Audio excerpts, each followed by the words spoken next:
અને યશસ્વી વડાપ્રધાન શ્રી નરેન્દ્રભાઈ મોદી સાહેબના નેતૃત્વમાં ભારત વિકસિત રાષ્ટ્ર બનવા તરફ આગેકૂચ કરી રહ્યું છે.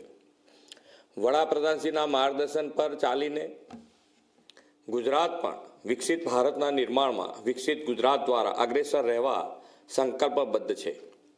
વિઝન વિકસિત ગુજરાતનું, મિશન જન કલ્યાણનું ની પ્રતિબદ્ધતા દર્શાવતું બજેટ આજે નાણામંત્રી શ્રી કનુભાઈ દેસાઈએ વિધાનસભામાં રજૂ કર્યું છે.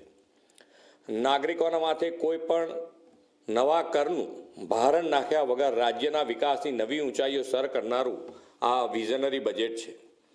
વિકસિત ગુજરાત માટે 50,000 કરોડનું વિકસિત ગુજરાત ફંડ સ્થાપવાની જાહેરાતને હું આવકારું છું. વિકસિત ભારત માટે, વિકસિત ગુજરાત અને વિકસિત ગુજરાત માટે 6 રિજિયન ઇકોનોમી પ્લાન તૈયાર કરવાના છીએ. મને જણાવતા ગૌરવ થાય છે કે આ વર્ષનું બજેટ રોડ કનેક્ટિવિટી, ઇન્ફ્રાસ્ટ્રક્ચર, શહેરી વિકાસ, પ્રવાસન, પોષણ જેવા સેક્ટર્સના વિકાસને વેગ આપનારું છે. સમગ્ર રાજ્યમાં વ્યાપક વર્લ્ડ ક્લાસ રોડ નેટવર્કનું માળખું સ્થપાય તે માટે આ બજેટમાં આયોજન કરવામાં આવ્યું છે.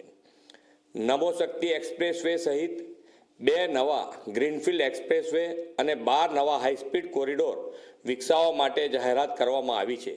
તેના કારણે પ્રવાસનને પણ વેગ મળશે.